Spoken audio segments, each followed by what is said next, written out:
en sus casas y están ya conectados. Voy a compartir la presentación. Ok, doctor, buenas noches. ¿Pueden ver la presentación? Todavía, doctor. Ya. Pero vamos a compartir.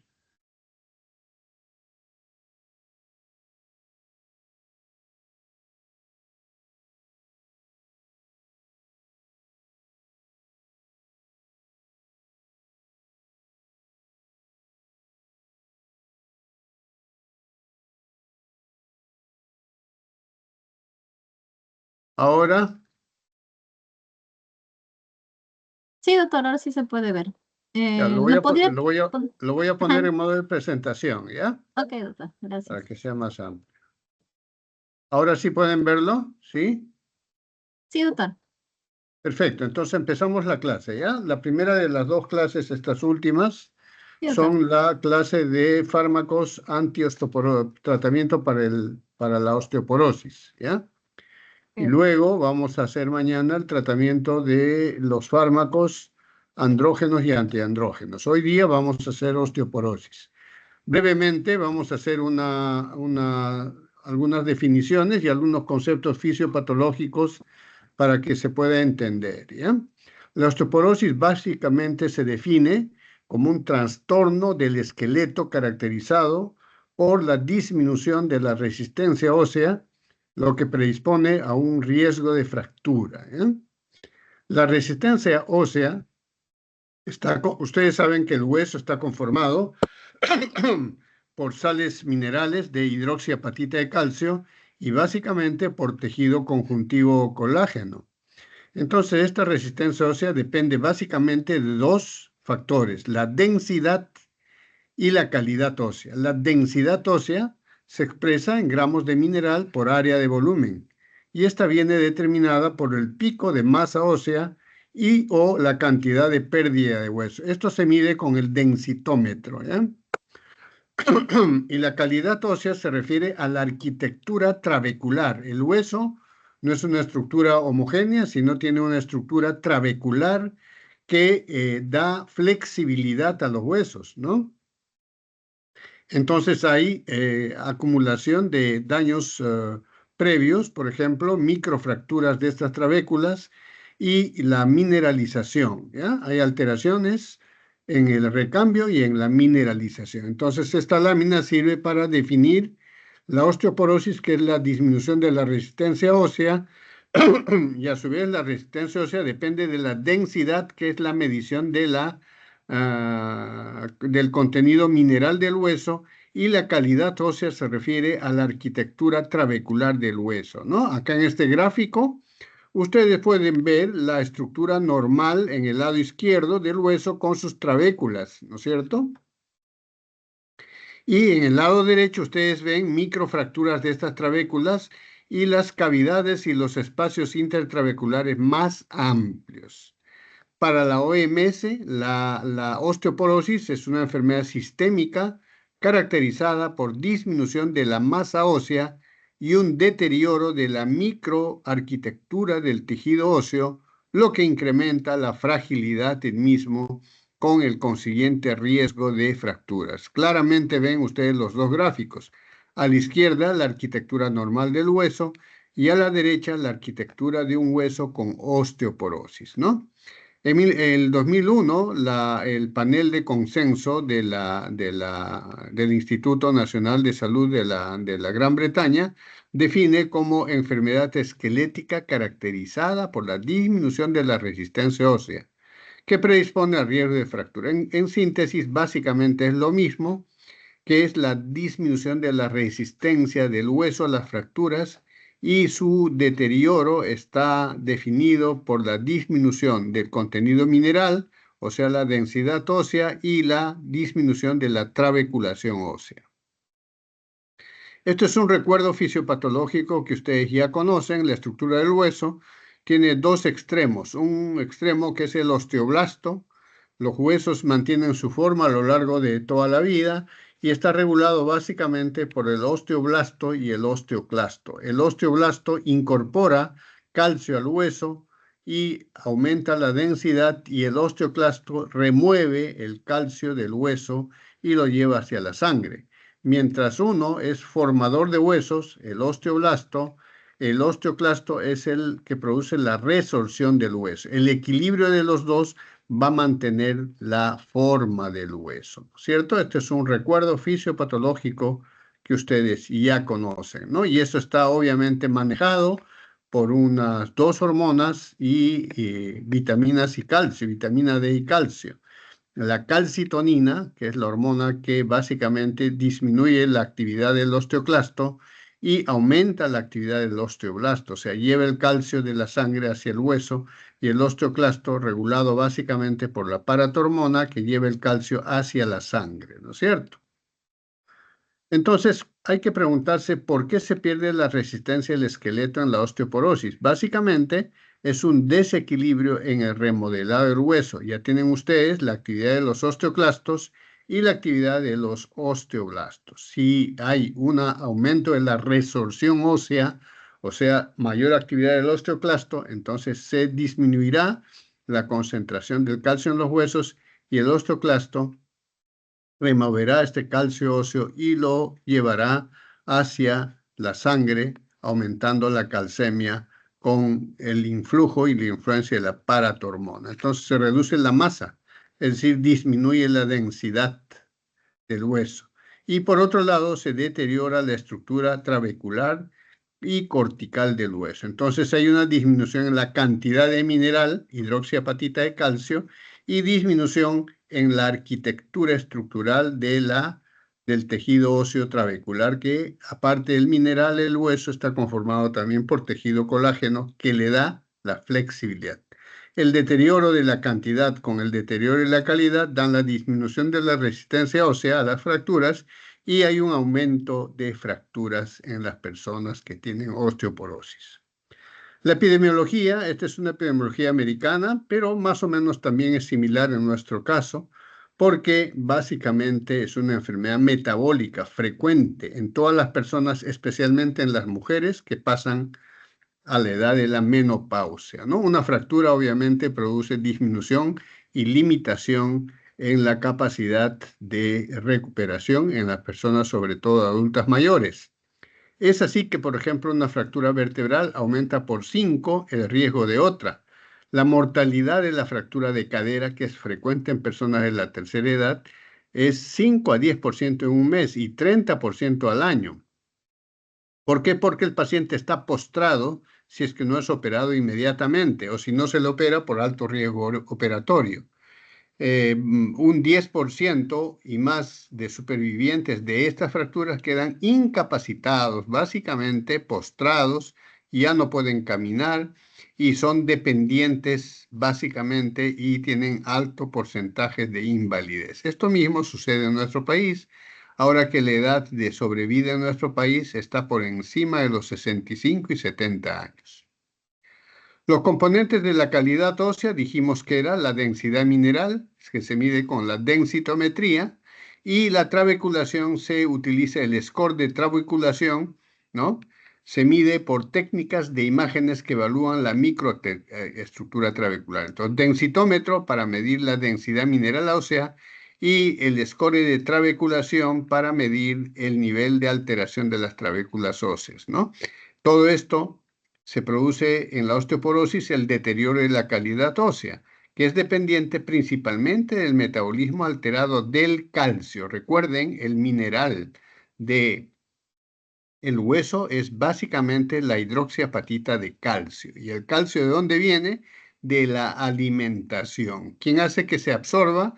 La vitamina D. ¿Quién hace que lleve el calcio de la sangre hacia el hueso? La calcitonina. ¿Quién incorpora el calcio al hueso? El osteoblasto, que es un osteoformador.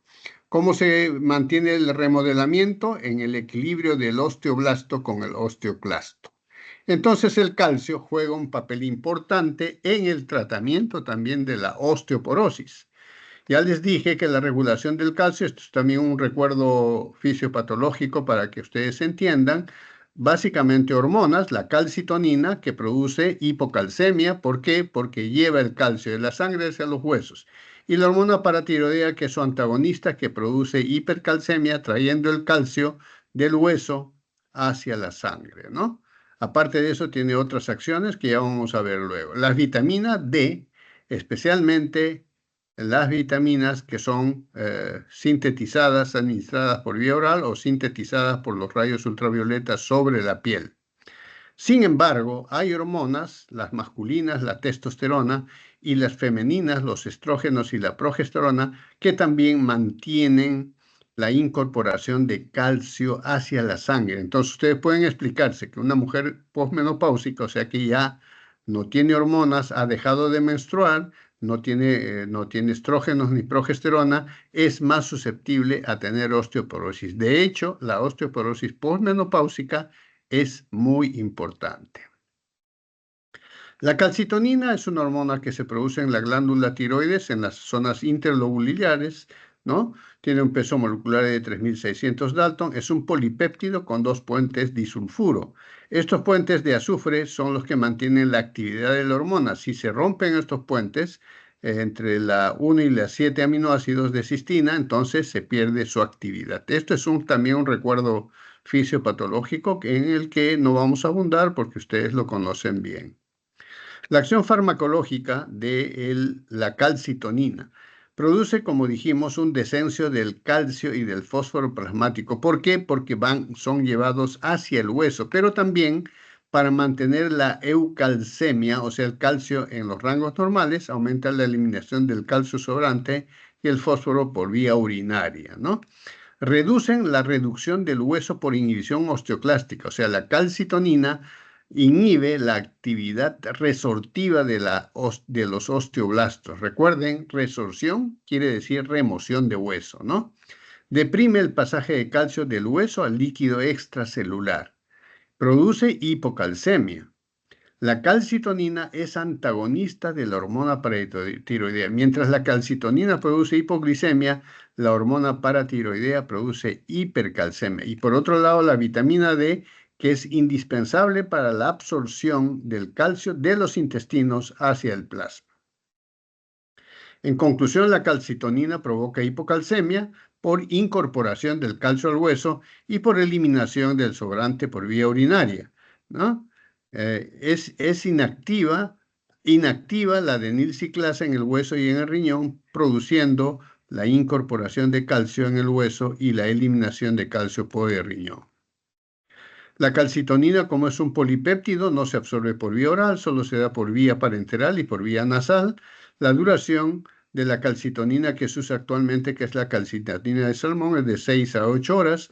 La vida media de calcitonina es de 7 a 90 minutos, muy variable, después de la administración de una dosis simple. Y la calcitonina humana, 60 minutos después de una dosis simple.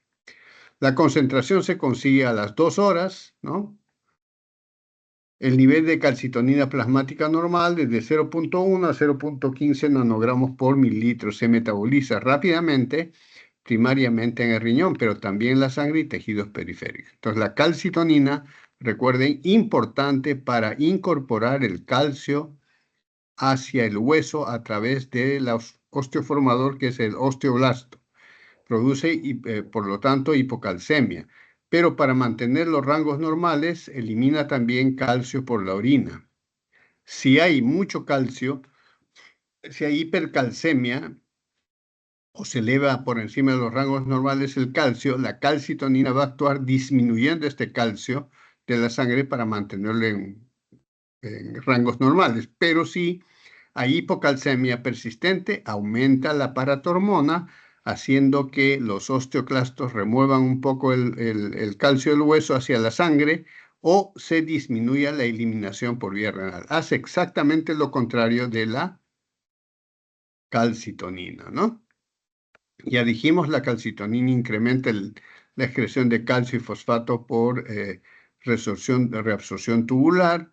Se administra por cortos periodos de tiempo la calcitonina, solo en las hipercalcemias persistentes, pero también se puede administrar en los casos de osteoporosis por vía nasal, ¿no? Disminuye transitoriamente el volumen y la acidez gástrica y la tripsina y amilasa contenida en el jugo pancreático. En la osteoporosis y en la hipercalcemia, la calcitonina, como dijimos, disminuye la concentración sérica de calcio, primariamente por inhibición de la resorción ósea. ¿Quién produce la resorción ósea? Los osteoclastos. Son inhibidos por la calcitonina. Las indicaciones de la calcitonina son la osteoporosis postmenopáusica y senil. Se indica calcitonina de salmón o humana en conjunto con la administración de calcio. Cuando administramos todo tratamiento antiosteoporótico, básicamente se tiene que administrar en conjunto con vitamina D y calcio. ¿Por qué? Porque la vitamina B produce la absorción del calcio del intestino y el calcio que es indispensable para la formación de hueso. También la gran indicación de la calcitonina acá es la osteoporosis postmenopáusica. Claro que hay otras indicaciones que no son parte de la clase, sin embargo, señalaremos que también se utiliza en la hipercalcemia. Se utiliza calcitonina de salmón humana diluida ya en forma parenteral en suelo salino intravenoso. ¿Y por qué es importante bajar la hipercalcemia? Porque la hipercalcemia que no se controla puede producir paro cardíaco en sístole. Por eso que el calcio debe estar dentro de los rangos normales, ni tener hipercalcemia ni tener hipocalcemia.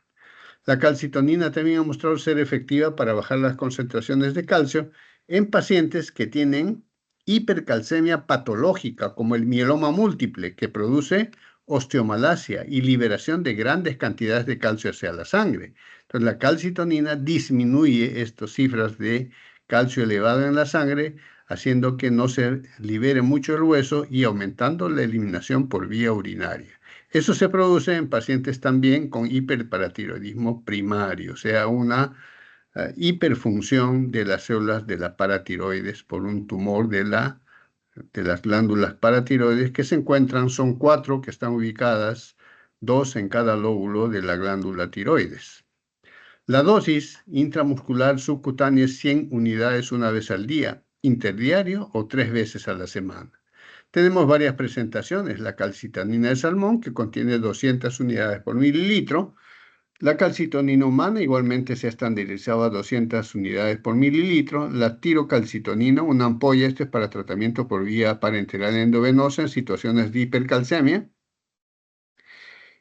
Un mililitro contiene 100 unidades, se puede administrar hasta 3 veces semanales, ¿no? La calcitonina de salmón, la que se usa para la osteoporosis, es la calcitonina de salmón en inhalador nasal. Una aplicación puede contener entre 50 y 100 unidades. Se aplica diario o interdiario según indicación del médico, que es la que se utiliza básicamente para el tratamiento de la osteoporosis.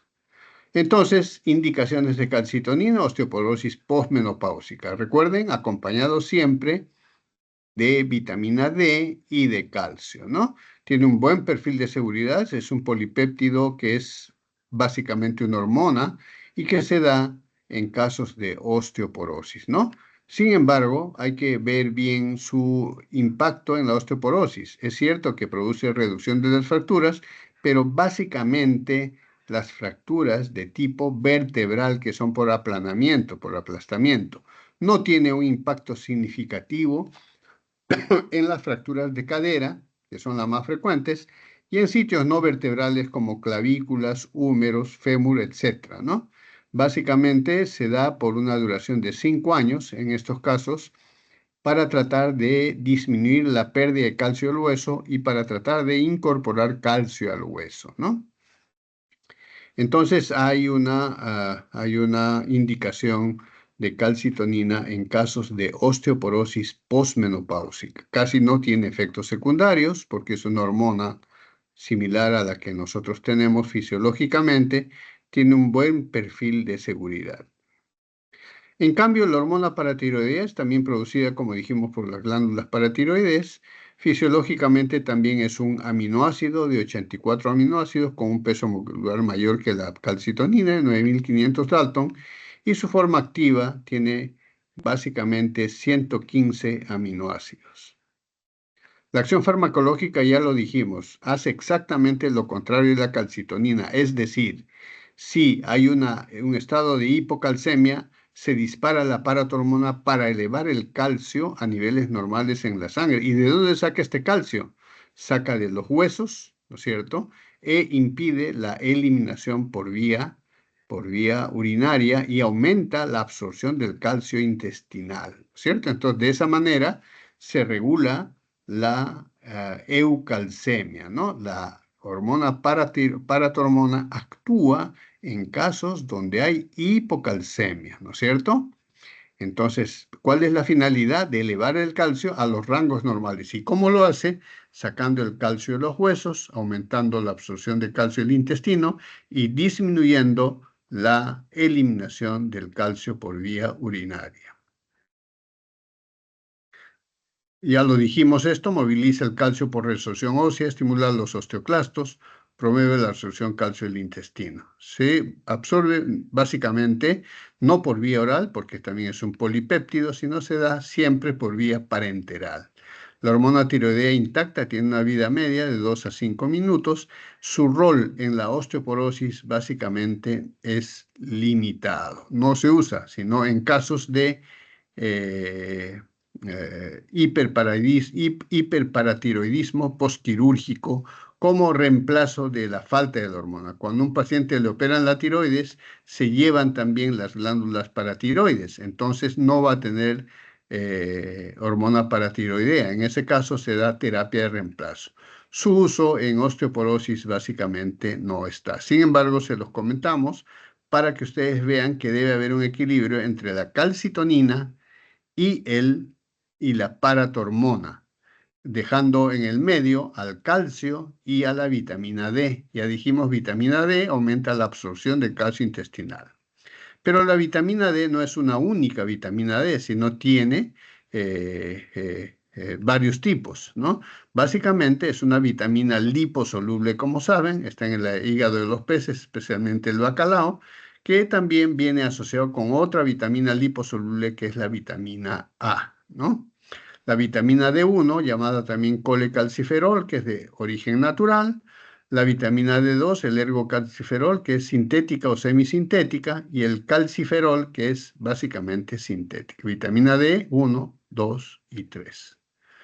Entonces, esta vitamina D tiene también provitaminas, ¿no es cierto? Básicamente hablamos del ergosterol como provitamina D y del 7-hidroxicolesterol. Se activan por irradiación ultravioleta sobre la piel. Entonces hay provitaminas D y se convierten en vitamina D. El ergosterol en ergocalciferol, o sea, la vitamina D2, como ya dijimos. El dihidrocolesterol en colecalciferol, o sea, la vitamina D3.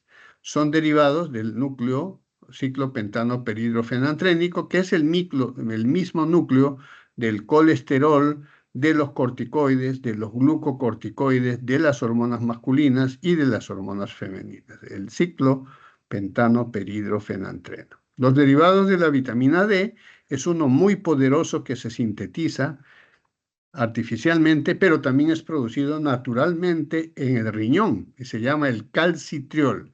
Es finalmente la vía última de conversión de todas las vitaminas D en calcitriol para que desarrolle su acción de estimulación de la absorción del calcio. El calcitriol o alfa-25-dihidroxicolecalciferol. Es esencial para promover, ya lo dijimos, la absorción del intestino y los fosfatos que son necesarios para la mineralización normal de los huesos. Estimula la absorción del calcio y fosfatos desde el intestino. Se convierte la exposición de piel a los rayos ultravioleta, el colecalciferol, que es la vitamina D3. Entonces, por eso es necesario exponerse moderadamente a los rayos solares. Hay la disminución de la conversión de la vitamina D en la piel en los países nórdicos donde hay mucho tiempo de invierno y no hay mucha luz solar. En esos casos se ha producido el raquitismo, ¿no? No es motivo de la clase, pero solo les digo que la falta de vitamina D produce raquitismo. ¿Qué quiere decir? Que no hay vitamina D. Por lo tanto, no se va a absorber mucho calcio y por lo tanto el hueso va a ser cartilaginoso y grueso. Eso se llama raquitismo, no es muy mineralizado. El calciferol o vitamina D2 se encuentra comercialmente como suplemento vitamínico. Tanto el colecalciferol como el ergocalciferol son transportados al hígado, que se convierten en calcifediol, que es transportado a los riñones y es convertido en calcitriol. Recuerden, el calcitriol es el 1,25-dihidroxicolecalciferol, que es la forma más activa de vitamina D. Y el 24,25-dihidroxicalciferol, cuyo rol no se ha determinado. Acá vale la pena que recuerden el efecto del calcitriol como la forma más activa de vitamina D. Su acción farmacológica, el alfa-calcidiol, es rápidamente convertida en 1,25-dihidrocalciferol, que es el calcitriol, en el hígado, ¿no es cierto? El calcitriol parece actuar por ligadura a receptores específicos. Básicamente son vitaminas que actúan en receptores de la mucosa intestinal y luego activan la absorción del calcio mediante ligadura a proteínas, ¿no? También producen una acción en el riñón, que es la reabsorción de calcio en el túbulo distal, es decir, tratan de mantener la vitamina del calcio, ya sea por absorción a nivel intestinal o por disminución o por reabsorción del calcio que se puede eliminar por los túbulos renales. Las indicaciones, el calcio obviamente está incorporado en todos los tratamientos de la osteoporosis con el asociado al fármaco que sea, ¿no? La osteoporosis asociado a calcio y a los antiosteoporóticos. Otras indicaciones, el déficit de vitamina D, que es el raquitismo en niños, no es motivo de la clase, la deficiencia de vitamina D por otros factores, recuerden que es vitamina liposoluble, y en casos de alcoholismo, hepatopatía, cirrosis o ictericia colestática obstructiva, también hay deficiencia de vitamina D porque es necesario la bilis para su absorción. Se puede suplementar en pacientes que toman largos periodos algunos fármacos, como los barbitúricos, la colestiramina, que es un quelante del calcio, el codestipol, la hidantoína y la primidona, que son anticonvulsivantes. Acción en el hiperparatiroidismo. Suprime la tetania al elevar el calcio sérico, ¿no? Recuerden, ¿a qué se llama tetania? A fasciculaciones musculares cuando hay hipocalcemia, ¿no es cierto? Aumenta la absorción intestinal del calcio. La vitamina D es para eso, para aumentar la absorción intestinal del calcio. Moviliza el calcio de los huesos, ¿no? De forma análoga, pero no muy potente como los osteoclastos, que son los que movilizan el calcio de los huesos, y los osteoclastos están bajo el influjo y la acción de la paratormona. Indicación por tipo de vitamina D o análogos. Para la deficiencia de vitamina D, ergocalciferol. Para el raquitismo dependiente de vitamina D, calcitriol, que es la forma más activa, ¿cierto? Para la hipofosfatemia familiar, el calcifediol, también el calcitriol, el dihidrotaquisterol y el ergocalciferol. O sea, vitamina D1, D2, D3 y calcitriol. Para la hipocalcemia asociada a hipoparatiroidismo, recuerden que hace la paratiroides, eleva el calcio, pero en hipoparatiroidismo hay hipocalcemia. Por lo tanto, en esos casos también se indica vitamina D del tipo D1, D2, D3 y calcitriol. Para la insuficiencia renal crónica, el alfa-calcidiol y el calcitriol. Recuerden, en pacientes renales crónicos que están en diálisis, necesitan suplementos de vitamina D y de calcio. Actúan rápidamente en el intestino, el colecalciferol es absorbido más rápido y completamente, ¿no? Se absorbe y es ligado a alfa-globulinas específicas, no a la albúmina, y es transportado de esta manera, ¿no? La vida media varía del tipo de vitamina, el colecalciferol entre 10 a 22 días, el calcitriol, el más potente, 3 a 6 horas, el ergocalciferol de 19 a 48 horas. Se almacena en los tejidos adiposos porque es una vitamina liposoluble, ¿no? El inicio de acción, básicamente el calcitriol a la cabeza en 2 a 6 horas, el dihidrocalciterol algunas horas, máximo entre 1 a 2 semanas, y el ergocalciferol de 12 a 24 horas, ¿no? Todas estas vitaminas D se metabolizan en el hígado en sus formas inactivas, ¿no? Y en el riñón también, ¿no? Se metabolizan y se eliminan tanto por vía renal como por vía hepática. La necesidad de calcio y vitamina D es necesario. Ustedes vean esta lámina y van a ver que la necesidad de calcio y de vitamina D es mayor en los mayores de 65 años y también en embarazo y lactancia porque está suplementando calcio y vitamina D para la formación del esqueleto del niño por nacer y también del adulto mayor que requiere mayores dosis de calcio y también de vitamina D en estas dosis. Bueno, las dosis ya hemos hablado de raquitismo, no es el caso.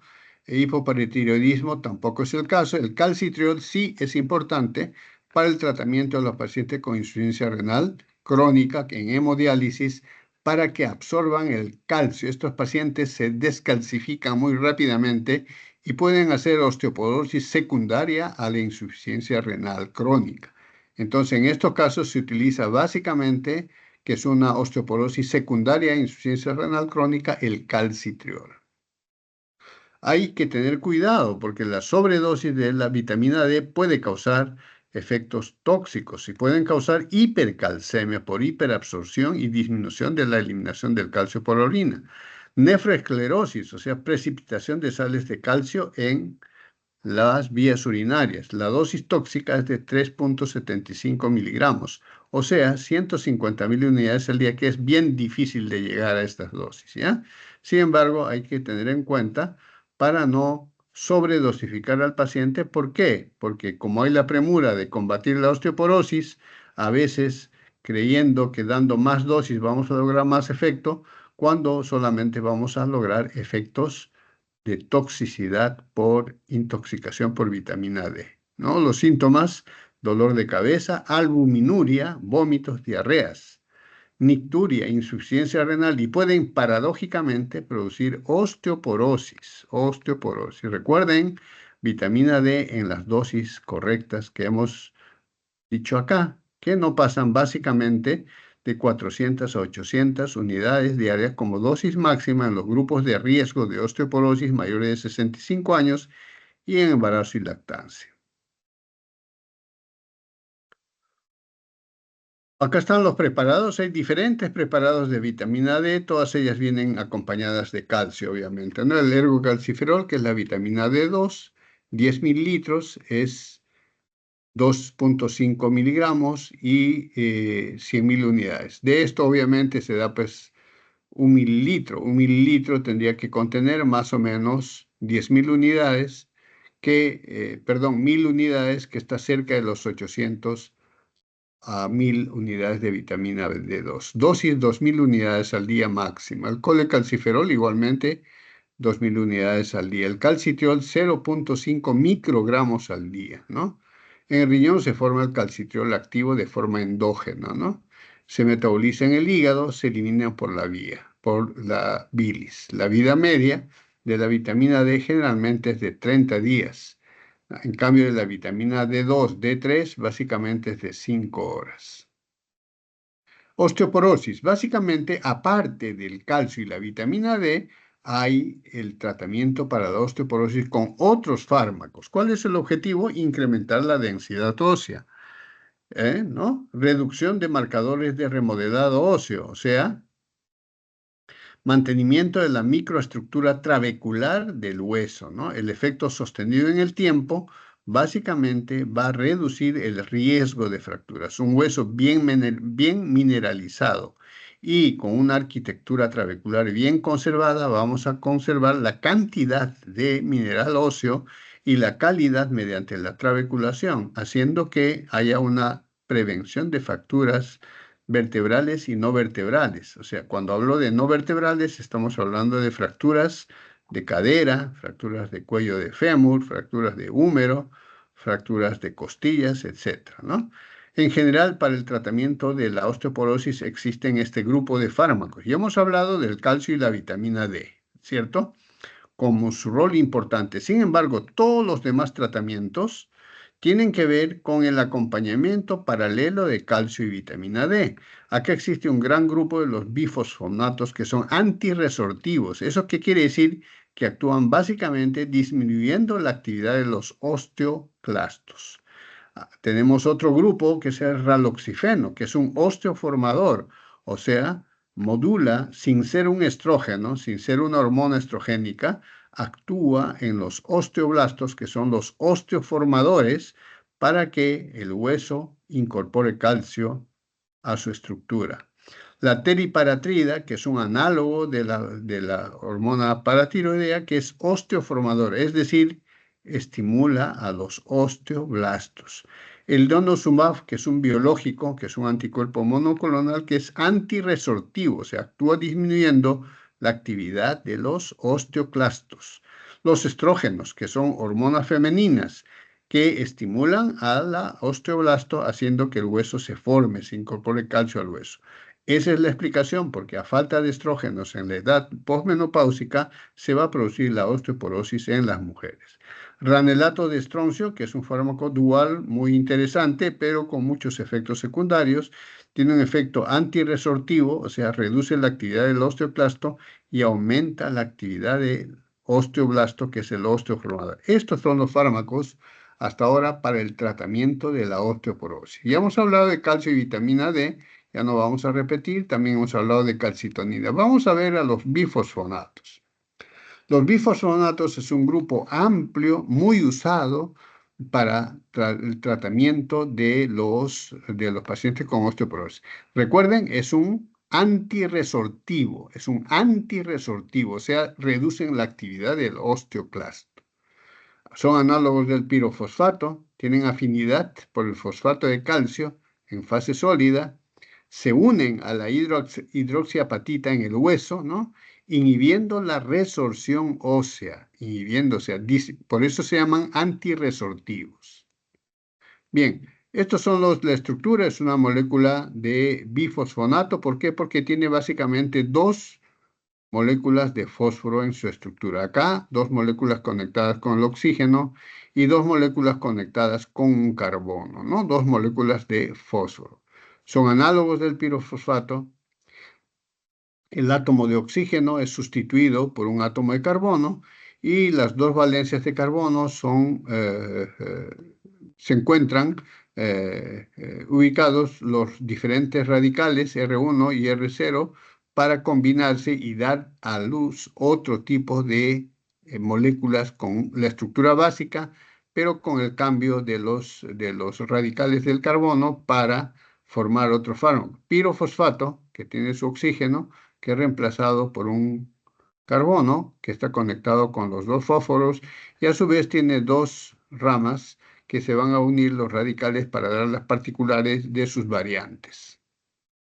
La estructura química, ya hemos dicho que tiene afinidad por los cristales de hidroxiapatita, por el fosfato de calcio, inhibe la formación, agregación y disolución de los cristales. La hidroxiapatita es el mineral por antonomasia del hueso, es bidentada, tiene un oxígeno en cada grupo de fosfonato que se une al calcio de hidroxiapatita y se llama clordonato. La tridentada, la hidroxiapatita tridentada, se une a un grupo hidroxilo en el radical del carbono central. Recuerden, estos carbonos, los radicales centrales, son muy importantes, ¿ya? Y la diferencia de la bidentada y la tridentada es la fuerte diferencia en potencia, ¿no? Acá están las estructuras de algunos bifosfonatos. Tenemos el etindronato, su carbono, sus dos moléculas de fósforo y el carbono con sus dos radicales de carboxilos, ¿no es cierto? El clordonato igualmente acá tiene el carbono, pero acá tiene con dos moléculas de cloro en vez de otros radicales. Eso se llama el tilundronato, que tiene básicamente los dos fósforos, pero ya no tiene un carbono, sino tiene un radical sulfidrilo, que está unido a un ciclo, a un ciclo aromático pentanoico, ¿no? Entonces acá también tenemos al alendronato muy usado, ¿no es cierto? Tenemos acá el carbono con sus dos moléculas de fósforo, pero fíjense el carbono radical 1 y radical 0, acá tiene un oxidrilo y acá tiene una cadena de hidrocarbonados y una cadena de aminohidrogenados, ¿no es cierto? Que le da diferencias. Fíjense la estructura básica acá también del pamindronato con carbono, 2 moléculas de fósforo. Acá el solendronato, otro antirresortivo bifosfónico, que también tiene sus 2 fósforos, su carbono con un oxidrilo, con un carboxilo y con una sustancia aromática conteniendo 2 nitrógenos, ¿no? Solamente de la estructura básica del carbono con sus 2 fósforos, por eso se llaman bifosfonatos, unidos por un carbono, van a dar lugar a diferentes tipos de moléculas con el reemplazo del radical 1 y el radical 0. Entonces, esta estructura, esta estructura química le va a dar una potencia antirresortiva, ¿no es cierto? La potencia antirresortiva, o sea, es decir, para el tratamiento de la osteoporosis, básicamente está dada por su acción antirresortiva. Acá el básico es el etindronato. El pamindronato es 100 veces más potente, el alendronato 1000, el risendronato 5000, el ivandronato 10.000 y el solendronato 20.000. Se usa mucho de todas estas sustancias el alendronato, el ivandronato y el solendronato, que son las más usadas actualmente, ¿no? Su farmacocinética, todos pueden administrarse por vía oral. Su biodisponibilidad, sin embargo, es baja, de 1 a 10%. Se absorbe una parte en el estómago y el resto por difusión pasiva en el intestino delgado. El fierro y el calcio disminuyen su biodisponibilidad, por eso es que no se debe dar con leche ni con antiácidos, ¿no es cierto? Igualmente el fierro, que a veces se da en casos de anemia, disminuye su biodisponibilidad, ¿no? Del 20 al 80% de lo absorbido se fija al hueso, 50% en el etindronato y más del 50% en el alendronato. El resto se elimina sin metabolizar por vía renal.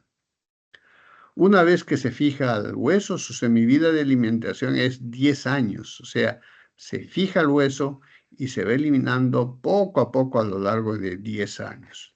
La semivida de eliminación plasmática, sin embargo, es de 0,2 a 2 horas, ¿no es cierto? Ojo, diferenciar la semivida de eliminación plasmática respecto a la vida, a la semivida de eliminación del alendronato, del etindronato o de algún bifosfonato unido y fijado al hueso, ¿ya? Eso tienen que tener la diferencia. Son antirreceptivos, ya hemos dicho, ¿no es cierto? Acá ya hemos dicho también que reducen la actividad osteoclástica, que es la que resorbe el hueso. Entonces, esto actúa básicamente inhibiendo la actividad osteoclástica, ¿no es cierto? El etindronato, básicamente, su eficacia es en fracturas vertebrales.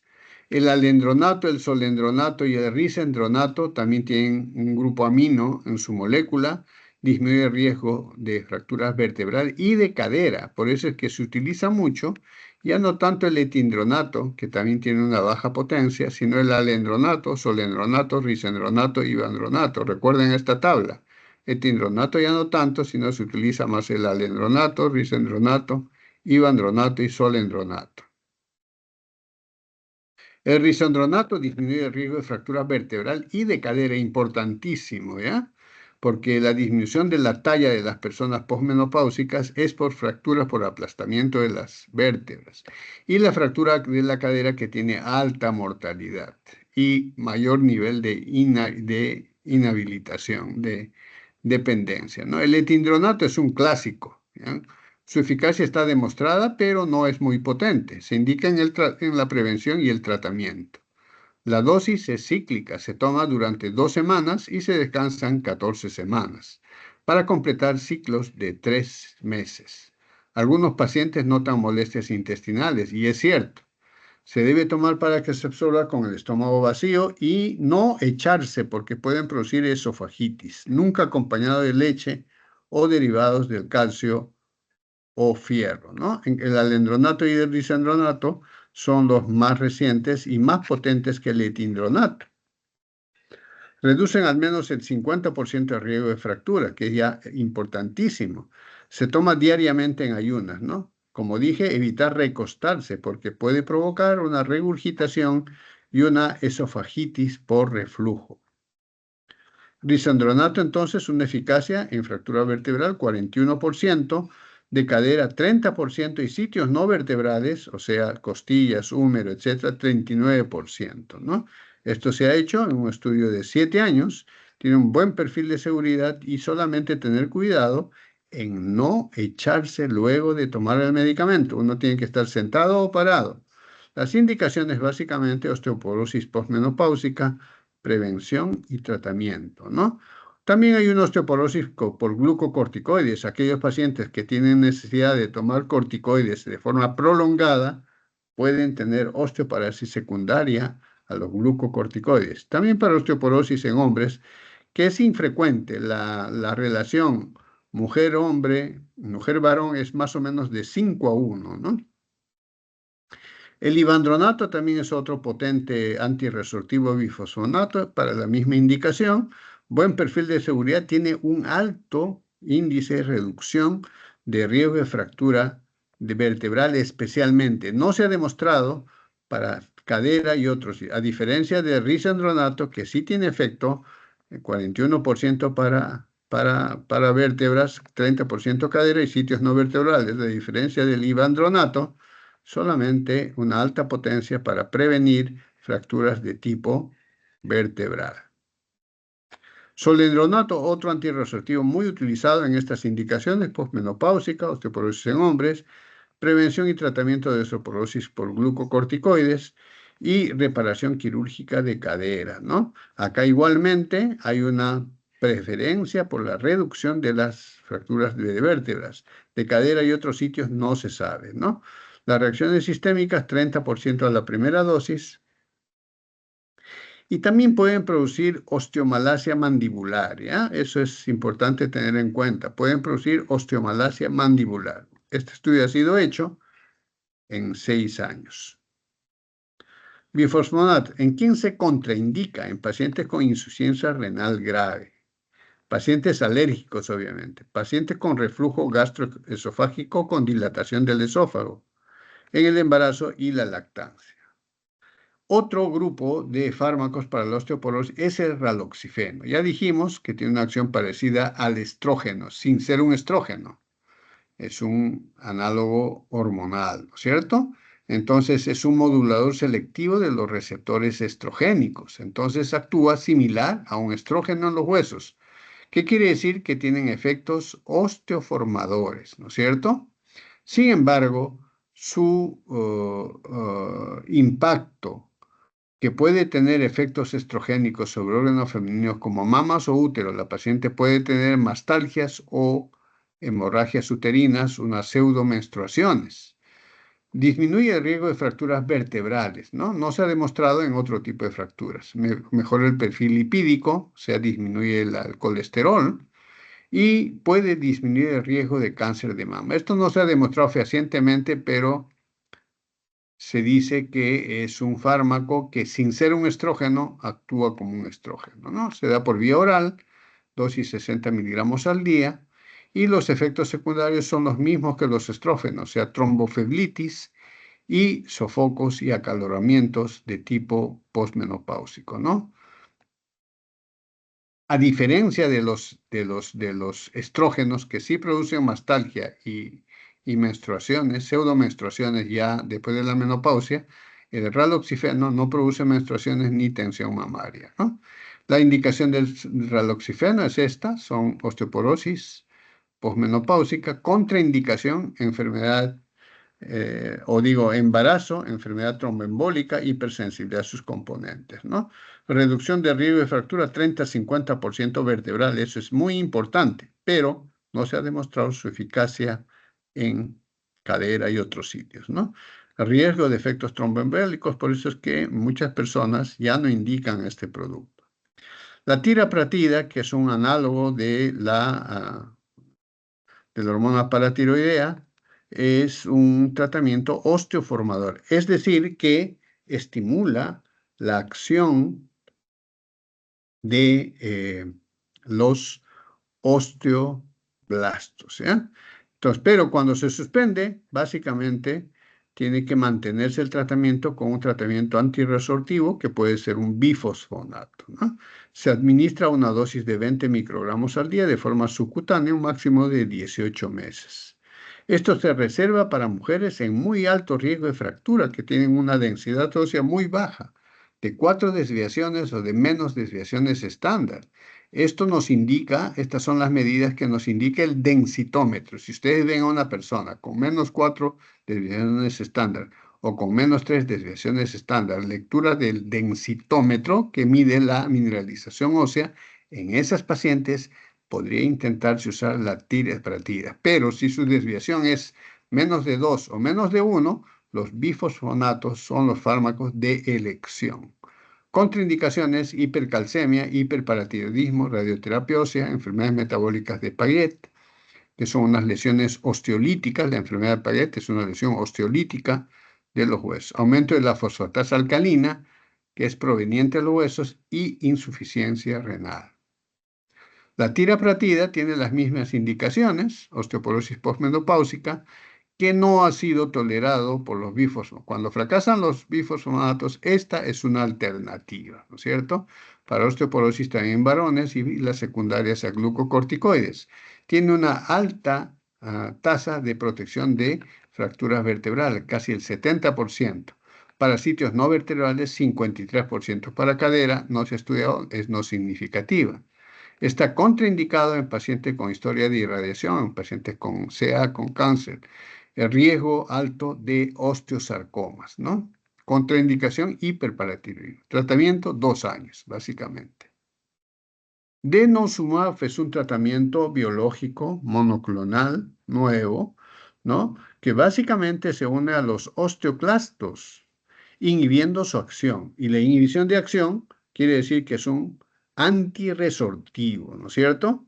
Disminuye la resorción ósea. Se indica básicamente en mujeres postmenopáusicas con alto riesgo de fractura, densidad ósea menos de 3 o menos de 4 desviaciones estándar, y en hombres para el tratamiento de pérdida de masa ósea en el tratamiento superior de cáncer de próstata. Se administra por vía subcutánea, 60 miligramos cada 6 meses. Es un tratamiento muy caro aún. La eficacia es la reducción de fracturas de vértebras y de cadera y de sitios no vertebrales. Eso es lo bueno de este medicamento. Básicamente utilizado en osteoporosis postmenopáusica. Buen perfil de seguridad, pero también puede dar infecciones cutáneas, ¿ya? Se ha hecho estudios hasta 6 años. El tratamiento hormonal sustitutivo, ¿no? El tratamiento hormonal sustitutivo, recuerden, en la menopausia se pierden las hormonas, la progesterona y el estrógeno, especialmente estas son hormonas que mantienen la mineralización ósea. Una vez que llega la menopausia ya no se producen estas hormonas. Entonces, ¿qué cosa se hace? Se reemplaza dando estrógenos y progesterona por vía oral. Pero, este tratamiento de reemplazo tiene que ser muy transitorio hasta engancharlo con un tratamiento antirresortivo de tipo bifosfonato o las otras alternativas. ¿Por qué razón? Porque puede traer los efectos de aumento de riesgo de tumores de mama y de padecer eventos tromboembólicos en las piernas. Debe controlarse permanentemente para la detección temprana de cáncer de mama. El tratamiento hormonal sustitutivo de reemplazo es poner las hormonas que faltan en la mujer, o sea, los estrógenos y la progesterona. Entonces, estos fármacos, básicamente, siendo fisiológicos, dados en esta edad, podemos elevar el riesgo de tumores de mama, ¿cierto? Pero controlan, además de proteger el hueso, controlan los síntomas propios de la menopausia, que son los sofocos, el cansancio, la sequedad de la vagina, la pérdida de deseo sexual, reduce el colesterol y la frecuencia de la hipertensión. Sin embargo, esto hay que manejarlo con mucha cautela. Básicamente lo hace el especialista en endocrinología o el ginecólogo. Los estrógenos como terapia de reemplazo están básicamente indicados de forma transitoria en osteoporosis postmenopáusica. Reducen básicamente el riesgo de fractura vertebral más cadera más no vertebral en un 31%, ¿no? son menos eficaces que los antirresortivos, pero a veces los bifosfonatos no son bien tolerados. Se opta por las otras alternativas. La seguridad básicamente es dependiente de la posibilidad de producir cáncer de mama, ¿no? Pueden producir también colelitiasis, cálculos en la vesícula biliar, eventos tromboembólicos y dolor de cabeza, ¿no? La duración tiene que ser muy corta, muy transitoria, hasta enganchar con otro tipo de tratamiento. El ranelato de estroncio, por último, es un nuevo fármaco de acción dual. Eso es muy bueno. Disminuye la resorción ósea, acá hay un error, debe decir resorción ósea, y aumenta la formación. Son antirresortivos y osteoformadores. Posología 2 gramos al día con agua 2 horas después de cenar.